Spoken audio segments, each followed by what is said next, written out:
বানানো বিচার ব্যবস্থা, বানানো বিচারপতি, নিজেদের উকিল, নিজেদের পিপি, নিজেদের সাক্ষী, নিজেদের রায় সব দিয়ে একটা মানুষকে আর 17 বছর আপনি আটক করে রেখেছেন। আমার তো মনে হয় এখন সময়ের দাবি। সূরা ফাতিহা থেকে যেহেতু তাফসীর শুনছেন, আজ এই বাংলার 18 কোটি জনগণের উপরে যদি আল্লাহ পাক খুশি হতে চান, এই নিরপরাধ মানুষগুলোকে জেলখানা থেকে মুক্ত করা লাগবে। যশোর বাসে আল্লাহ রাব্বুল আলামিন এখানে কয়েকটা বিষয় আমাদেরকে উপহার দিতে চেয়েছেন সুসংবাদের মাধ্যমে। 1 নম্বরে আল্লাহ বলেন আমি রাজি হয়ে যাব। 2 নম্বরে ওদের মনের মূল কথাগুলো যেহেতু আমি জানি, সুতরাং যারা নারায়ে তাকবীর আল্লাহু আকবারে স্লোগান দিয়ে এই মাজলুম মানুষটার পক্ষে অবস্থান নিলেন, আমার তো মনে হচ্ছে ফানজালাস সাকিনাতা আলাইহিম, আল্লাহ পাক তার রহমত এখন এ দেশের উপরে নাজিল করবে। 2 নম্বরে ওয়াসাবাহুম ফাতাহান করিবা, একেবারে সুপ্রসন্ন নিকটবর্তী বিজয় আমাদেরকে আল্লাহ এই মাজলুম মানুষটার পক্ষে দাঁড়ানোর কারণে দেবে। আমি আজকেও একজন জেলখাটা মানুষের সাথে কথা বলছিলাম, তিনিও প্রায় 3.5-4 বছর জেলে ছিলেন।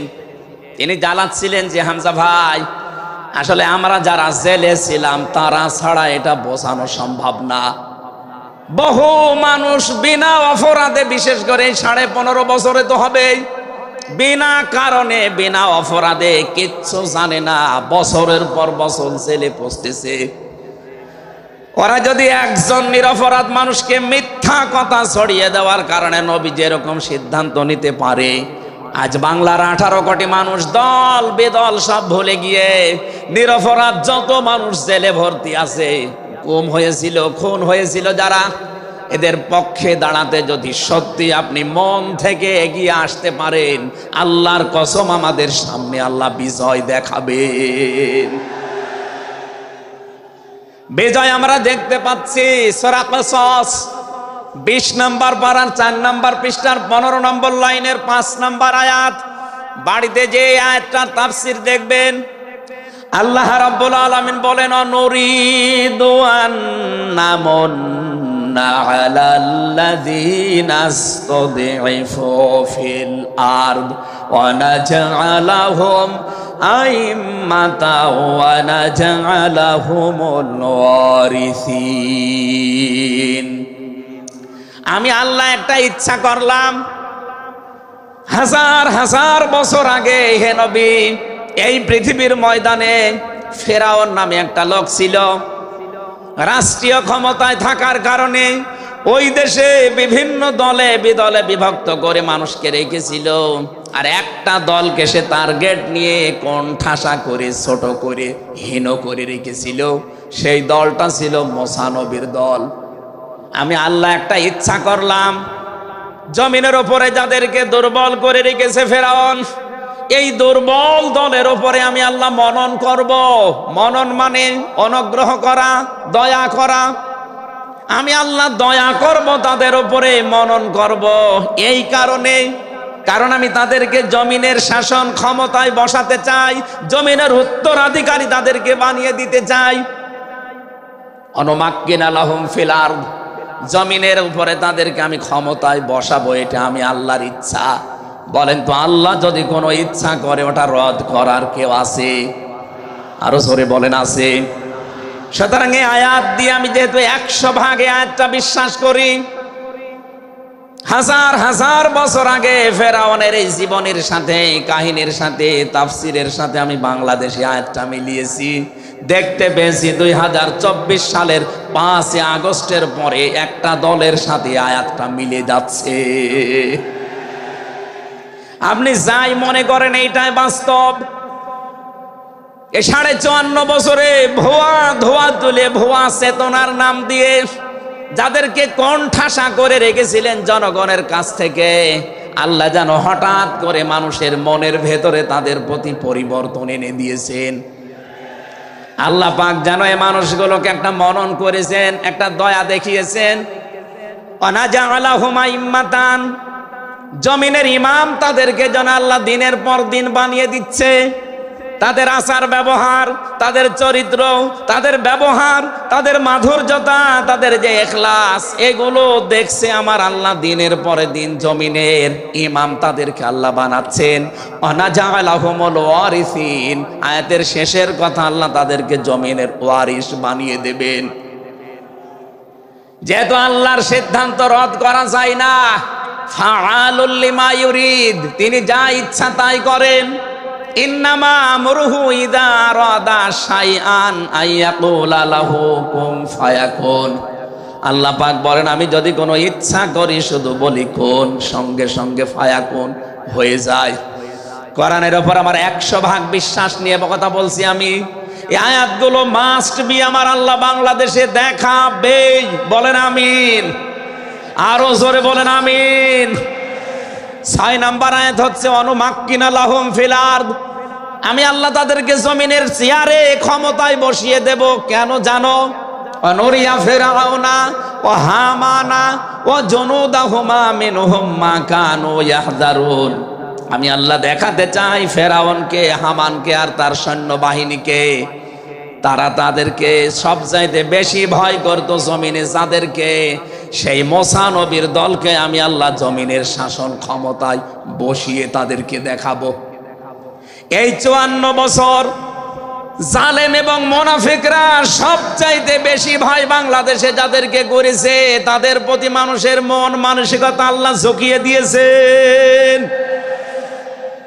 এই জন্য কোরআনের আয়াতের উপরে বিশ্বাস করে বলছি, এই বাংলাদেশে যারা নিরপরাধ মানুষ আছে তাদেরকে যদি 5 তারিখের পরে বিভিন্ন আন্দোলনের কারণে, মানবিকতার কারণে ছেড়ে দেওয়া হয়, বিশেষ করে ম্যাডাম খালেদা জিয়াকে আপনি ছেড়ে দিয়েছেন। এরপরে আমরা দেখতে পেলাম আব্দুল সালাম পিন্টু ভাইকে ছেড়ে দিয়েছেন। এরপরে গিয়াসউদ্দিন মামুন ভাইকে ছেড়ে দিয়েছেন। মিয়ানুরউদ্দিন অপু ভাইকে ছেড়ে দিয়েছেন। আমরা চাই জনাব এটিএম আজহারুল ইসলামকেও মুক্তি দেওয়া হোক। এ দাবির পক্ষে আছেন কারা দেখি? লিল্লাহি তাকবীর।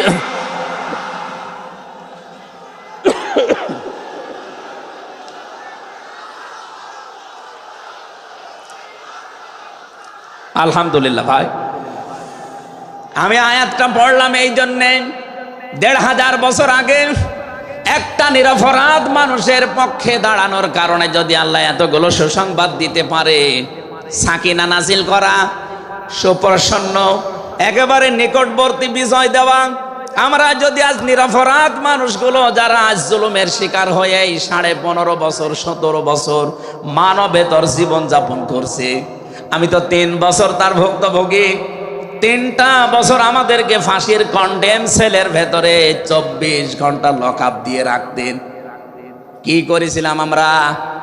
আজকে এই যে মাহফিলের 6 জন আলেমের ভেতরে আমরা 3 জনই এক জায়গায় ছিলাম জেলখানায়, আর বাকি 3 জনের ভেতরে একজন তো বাইরের দেশে, আর 2 জন আব্দুল হাই সাইফুল্লাহ, শাইখ আহমদুল্লাহ, 2 জন মুসলিম। তাদেরকেও কোরআনের কথায় দেশে 15.5 বছর আপনারা বলতে দেননি। এজন্য আমি আয়াত থেকে যেটা শিক্ষা দিতে চাই, কাটছাট কথা বলছি। বাংলাদেশে যদি আল্লাহর সাকিনা, প্রশান্তি মনে এবং বাইরে আপনি দেখতে চান, সুপ্রসন্ন বিজয় যদি দেখতে চান, অবশ্যই আপনাকে নিরপরাধ যারা এখনো পর্যন্ত বিভিন্ন জায়গায় মাজলুম হয়ে আছে তাদের পক্ষ নেওয়া লাগবে। এই কথা বলেন। আল্লাহ আজকে আমাদের জীবনে 100% মেনে চলার তৌফিক দেন, বলেন আমিন। এই সূরা ফাতিহা থেকে আমরা পড়েছি 29 নম্বর আয়াত। আমাদের আলোচনার বিষয় মুহাম্মদুর রাসূলুল্লাহর উম্মত কারা। রব্বুল আলামিন বলেন মুহাম্মদুর রাসূলুল্লাহ, মুহাম্মদ সাল্লাল্লাহু আলাইহি সাল্লাম আল্লাহর রাসূল। হে নবী, দুনিয়ার কেউ যদি আপনার রিসালাত স্বীকার না করে, কেউ যদি সাক্ষী না দেয়, আমি আল্লাহ নিজে সাক্ষী দিয়ে দিলাম আপনি আমার রাসূল। সুতরাং এই বাংলার জমিনে কেউ যদি নবীর আদর্শ না মানে, বিশ্ব নবীর কোনো ক্ষতি হবে না, আল্লাহরও কোনো লস নেই, যত ক্ষতি আমাদের। কথা বলেন না কেন? কোরআনের চোখ লাগিয়ে দেখতে পাচ্ছি এদেশে হাজারো মানুষ জাহান্নামে দৌড়াচ্ছে। কারণ নবী মুহাম্মদুর রাসূলুল্লাহ বাদ দিয়ে পৃথিবীতে যদি অন্য কাউকে কিয়ামত পর্যন্ত কেউ আদর্শ মেনে চলে, কোরআনের কসম দিয়ে বলছি মাস্ট বি লোকটা জাহান্নামী।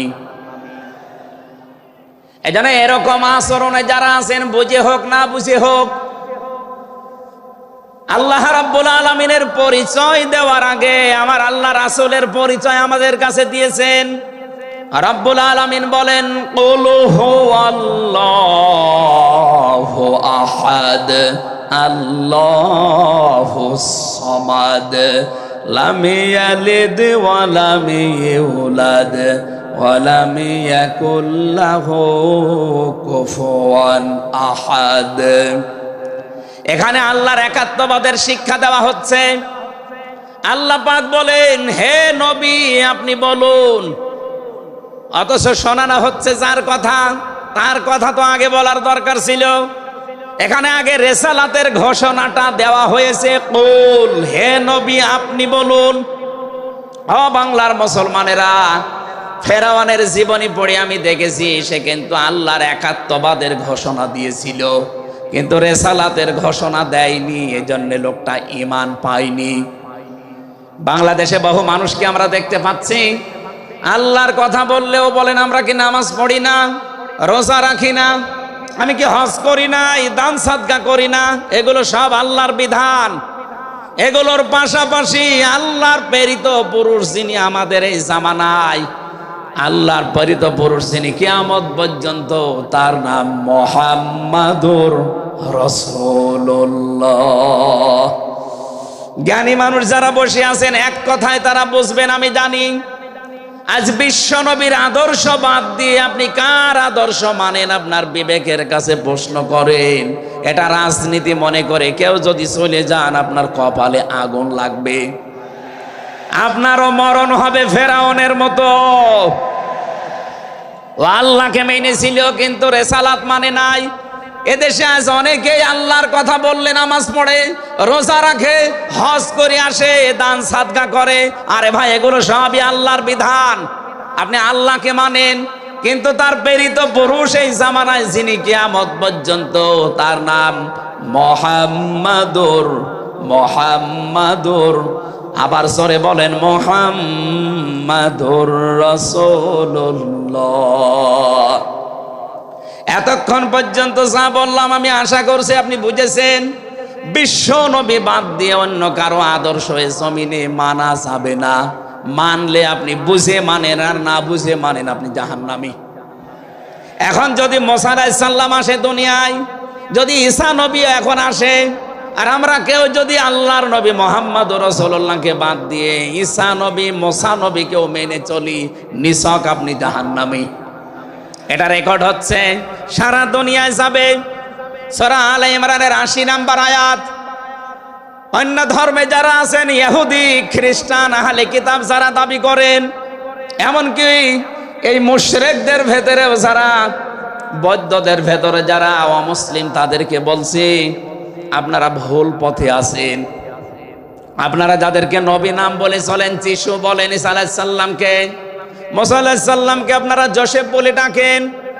আপনাদের ওই সমস্ত নবীগুলো তাওরাতে, ইনজিলে অলরেডি ঘোষণা দিয়েই গেছে যে আমাদের পরে একজন শেষ নবী আসবে, তার নাম মুহাম্মাদুর রাসূলুল্লাহ বা আহমদ। তাকে যদি তোমরা জীবদ্দশায় পেয়ে যাও, পৃথিবীর সব কিছু ছেড়ে দিয়ে তার আদর্শটা গ্রহণ করবা, নয়তো পথভ্রান্ত হয়ে, পথভ্রষ্ট হয়ে জাহান্নামে যাওয়া লাগবে।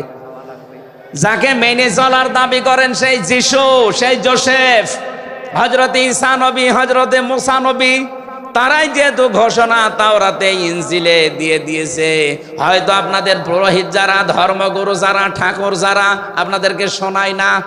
এই সত্য বিধান আপনি ইনজিলে পড়েন। আমার শেষের শব্দ ছিল ফিত তাওরাতি ওয়াল ইনজিল। এই দুইটা কিতাব আপনারা পড়ে দেখবেন, এখানে আমাদের নবী, শেষ নবীর বর্ণনা আছে ৯০৩ জায়গায়। বলেন আল্লাহু আকবার। আল্লাহ পাক প্রথম শব্দে জানাতে চেয়েছেন, হে নবী, কেউ যদি আপনাকে স্বীকার না করে, কেউ না মানে, আমি আল্লাহ নিজে ঘোষণা দিলাম ওয়াল্লাযীনা মাআহু আশিদ্দাউ আলাল কুফফার। আপনার সঙ্গে সাথে যারা হবে, আপনার সাথে যারা থাকবে, আপনার উম্মত বলে যারা কিয়ামত পর্যন্ত দাবি করবে, তাদের ভেতরে এই গুণগুলো মাস্ট বি পাওয়া যাবে। যশোরবাসী, এবার আপনাদের জন্য আপনি মিলান তো এই আয়াতটা নিজের জীবনে আছে কিনা। ওয়াল্লাযীনা, আর যারা মাআহু আপনার সঙ্গে থাকবে, আশিদ্দাউ আলাল কুফফার, তারা কাফেরদের প্রতি বজ্রকণ্ঠ হবে। কালকে মাওলানা মামুনুল হক, আমি ছিলাম কালকে চট্টগ্রামের ফেনীতে, একটু লাইভ দেখেছি।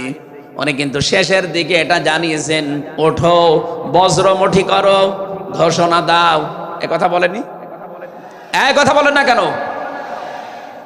ওনার এইটাই সামারাইজ, আশিদ্দাউ আলাল কুফফার, কাফেরদের প্রতি কঠোর হওয়া লাগবে। সেই সময় এখন অলরেডি চলছে।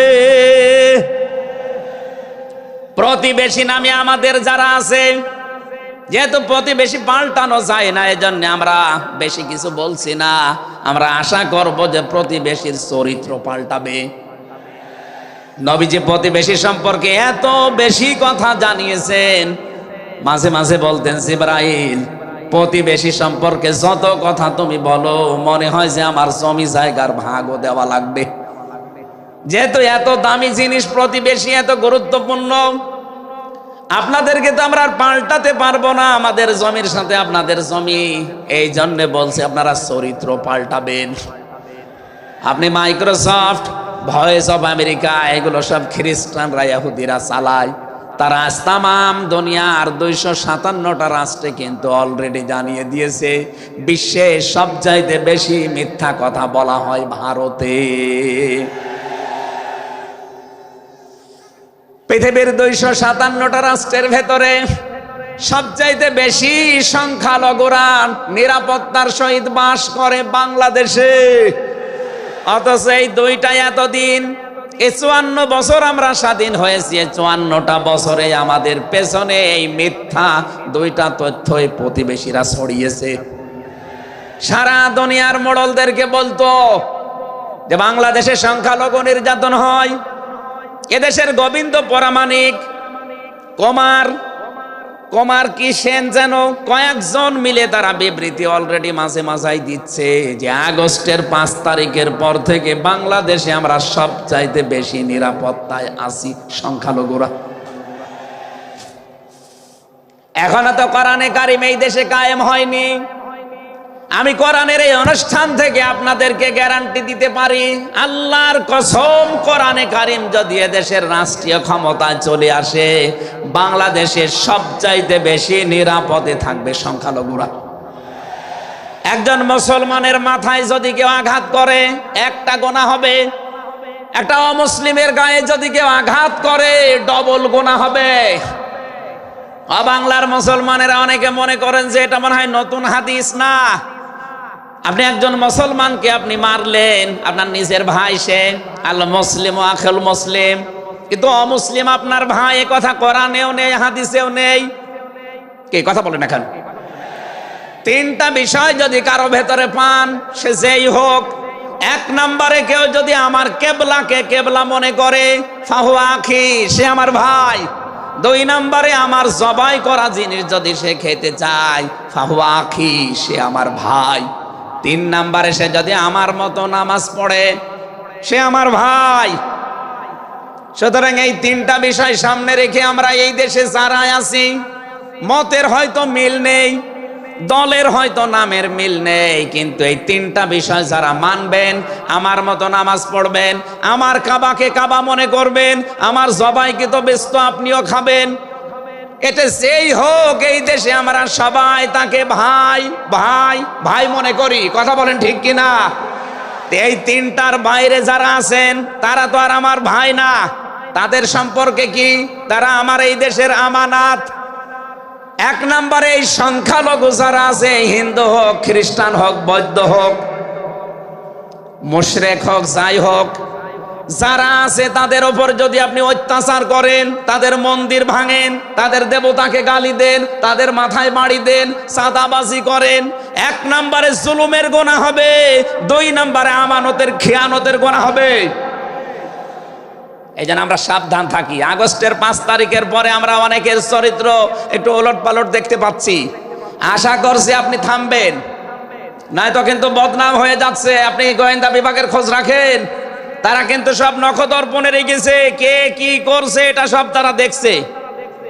এই জন্য আমরা এমন কোনো আচরণ না করি আপনার নিজের ভুলের কারণে নিজের পায়ে আবার কোড়াল লেগে যায়। তারা সব দেখতে পাচ্ছে এই 4.5 মাসে কারা মানবতার জন্য কাজ করে, কারা দেশের জন্য কাজ করে, কারা এই 2780 জন মানুষ হাসপাতালের বেডে কাতরাচ্ছে, এদের কাছে কারা গেছে সব খোঁজ তাদের কাছে আছে। 2732 জন মানুষ হত্যা হয়েছে একজনের নির্দেশে। এতগুলো শহীদ পরিবারের পাশে কারা কারা দাঁড়াচ্ছে সব তাদের কিন্তু ডকুমেন্ট আছে। এই জন্য আপনি মনে করছেন আমি ডুবে ডুবে জল খাবো, ঘোলা পানিতে মাছ শিকার করব, কেউ কিছু টের পাবে না, কখনো না। সব তাদের আয়ত্তের ভেতরে আছে। এই জন্য এমন কাজ করা দরকার আমাদের, আগামীতে যেন শুধু ওই 14 দল বাদ দিয়ে আমরা যারা মজলুম আছি এই মানুষগুলো যেন রাষ্ট্রের দায়িত্ব পায়, আর কোরআন আর হাদিস দিয়ে বাংলাদেশের 56,000 বর্গ মাইল চলে। কারা কারা রাজি আছেন দেখি? লিল্লাহি তাকবীর।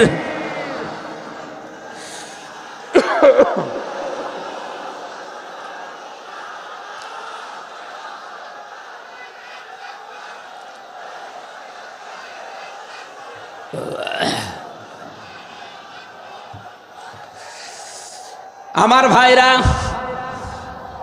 এবার আমি মূল কথায় যাচ্ছি। মুহাম্মদ রাসূলুল্লাহর উম্মত হতে হলে আমাদেরকে বজ্রমুষ্টি হওয়া লাগবে, ঐক্যবদ্ধ হওয়া লাগবে। যারা নবীর উম্মত, কাফের যারা, তাদের বিরুদ্ধে। আমি কাফেরের পরিচয় সে প্রথমে দিয়েছি।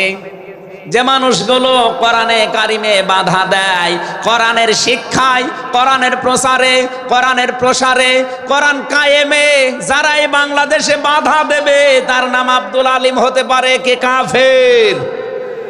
এদের বিরুদ্ধে কঠোর হওয়া লাগবে আপনাকে। আমি আবার বোঝার জন্য বলছি, নাম হয়তো আপনার আল্লাহর নাম আপনি নিয়েছেন আব্দুল আলিম, আব্দুল খালেক, কিন্তু আপনার কাজ যদি কোরআন প্রচারে বাধা দেওয়া হয়, ডাইরেক্ট ইনডাইরেক্ট, অবশ্যই আপনি বুঝতে পেরেছেন আমি কি বলছি। আপনি কিন্তু আর সাধারণ মানুষ নেই, আপনি মুনাফিকও নেই, আপনি মুসলমানও নেই, আপনি কাফের হয়ে গেছেন।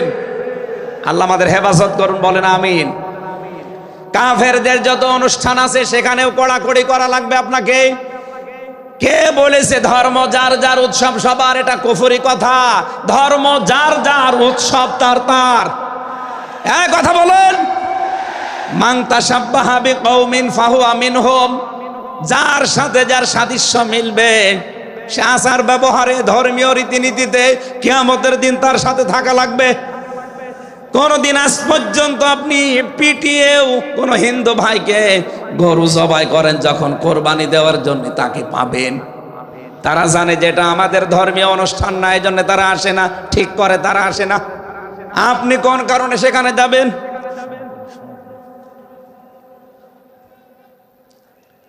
রোহামা ও বাইনাহুম। দ্বিতীয় নম্বরে আমরা পেয়েছি নিজেদের ভেতরে মহব্বত, ভালোবাসা, সম্প্রীতি, মায়া, মমতা। এটা নিজেদের ভেতরে বাড়ানো লাগবে। আপনি নবীর উম্মত হতে চান, অথচ এটা নিজেদের ভেতরে আরো দূরত্ব তৈরি করেন না। এটা নিজেদের ভেতরে আরো স্যাক্রিফাইস করে হোক, ডাকাডাকি করে হোক, নিজেদের ভেতরে এটা তৈরি করা লাগবে আরো বেশি। তারাহুম রুক্কান সুজ্জাদা। হে নবী, আপনার উম্মত যারা, আপনার সাথে যারা আছে, তাদেরকে দেখতে পাবেন আল্লাহর সন্তুষ্টি এবং অনুগ্রহ তালাশ করার জন্যে। তারা রুকু এবং সেজদাকারী অবস্থায় তাদের দেখতে পাবেন।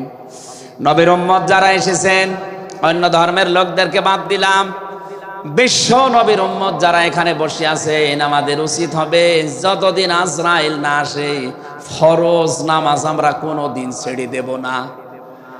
আরো জোরে বলেন। আল্লাহ যেন এটা মেনে চলার তৌফিক দেন আমাদের একেবারে জীবনের শেষ দিন পর্যন্ত। 2 নম্বরে ফরজ নামাজের সময়টুকু যেভাবেই হোক বের করে আপনি আদায় করেন। সুন্নত নফল ওইগুলো যদি পড়তে না পারেন পরবর্তীতে পড়বেন, কিন্তু ফরজ নামাজ কেউ ছেড়ে দিয়ে সে আল্লাহর আয়ত্ত থেকে বের হয়ে যায়। বলেন নাউজুবিল্লাহ। সাহাবায়ে কেরাম আল্লাহর দরবারে যে 7টা কারণে কবুল হয়েছিলেন, তার ভেতরে 1 নাম্বার কারণ ছিল এই মানুষগুলো আল্লাহর বিধান সামনে পেলে পৃথিবী ভুলে যেতেন। আব্দুল্লাহ আনসারী রাদিয়াল্লাহু তাআলা আনহুর জীবনী পড়েছি। এই লোকটা আল্লাহর বিধান সেজদাকে সামনে রাখতে গিয়ে নিজের স্ত্রীকে এক কাপড়ে গর্তের ভেতরে বসিয়ে রেখেছিল, নিজের ছেলেকে শিকল দিয়ে বেঁধে রেখেছিল, তারপরও আল্লাহর বিধান সেজদা সে ভুলে যায় নাই। আমাদের এরকম কঠিন পরিস্থিতি এখনো হয়তো আসেনি, তারপরও আমরা অনেকে বিনা কারণে ফরজ নামাজ ছেড়ে দেই। আমি নামাজের কথা মুসলমানদের কাছে সচরাচর বলতে চাই না, কারণ একজন মুসলমান আর একজন কাফেরের ভেতরে পার্থক্য নামাজ। নামাজ যদি কেউ না পড়ে সে মুসলমান থাকে কি করে? সুতরাং আজান হওয়ার পরে মুসলমান যাবে মসজিদে নামাজ আদায় করতে, মানুষ টের পাবে যে লোকটা মুসলমান। রিজালুল্লাহ তুলহিহিম তিজারাতু ওয়ালা বাইউন আন যিকিরিল্লাহ ইলা আখিরি আয়া। মুসলমান ব্যবসায়ী যারা, তাদের পরিচয় আল্লাহ দিয়েছেন। আল্লাহ রাব্বুল আলামিন বলেন, এই পৃথিবীর ময়দানে যারা মুসলমান ব্যবসায়ী, আজান হওয়ার সঙ্গে সঙ্গে ব্যবসা প্রতিষ্ঠান বন্ধ করে দিয়ে তারা সেজদায় দৌড়াবে। ইয়াবতাগুনা ফাদলাম মিনাল্লাহি ওয়া রিদওয়ানা। এখানে আল্লাহ 2টা শব্দ ব্যবহার করেছেন। আল্লাহর ফজল যদি কেউ চায় তাহলে অবশ্যই তাকে মসজিদে যাওয়া লাগবে। আল্লাহুম্মা ইন্নী আসআলুকা মিন ফাদলিকা, ফজলের জন্য জমিনে আল্লাহ পাঠিয়েছেন আমাদেরকে, আর রহমতের জন্য তার ঘর মসজিদে পাঠিয়েছেন। এজন্য আল্লাহর রহমতের জন্য 5 বার আল্লাহর ঘরে আমাদেরকে যাওয়ার নির্দেশ দিয়েছেন আল্লাহ। আর যদি ফজল অনুগ্রহ পেতে চাই, রিজিক, এগুলোর জন্য জমিন, এই জমিন আল্লাহ আমাদেরকে হালাল রুজি উপার্জন করার যে ব্যবস্থা, এরকম ময়দান যেন তৈরি করে দেন। বলেন আমিন। সিমাহুম ফি ফুজুহিহিম মিন আসারিস সুজুদ। আল্লাহ বলেন এদের এই চিহ্নগুলো, সেজদার চিহ্নগুলো এদের চেহারার বিভিন্ন জায়গায় ফুটে উঠবে। কিয়ামতের ময়দানে এই চিহ্ন দেখে দেখে নবী সুপারিশ করে করে জান্নাতে নিয়ে যাবে। হয় কপালে, নাই নাকে, নাই হাতে। যে সমস্ত জায়গায় সেজদা দেওয়ার জন্য আপনি জমিনে লাগিয়েছিলেন, এই জায়গাগুলো কিয়ামতে চমক দিতে থাকবে। আল্লাহ আমাদের প্রত্যেককে এই 5টি গুণ অর্জন করার মাধ্যমে বিশ্ব নবীর খাঁটি উম্মত হওয়ার তৌফিক দিন। আমিন, আল্লাহুম্মা আমিন। ইসলাম মানে অন্যরকম হৃদয় কাড়া আলো, ইসলাম মানে চেষ্টা করা হতে আরো ভালো।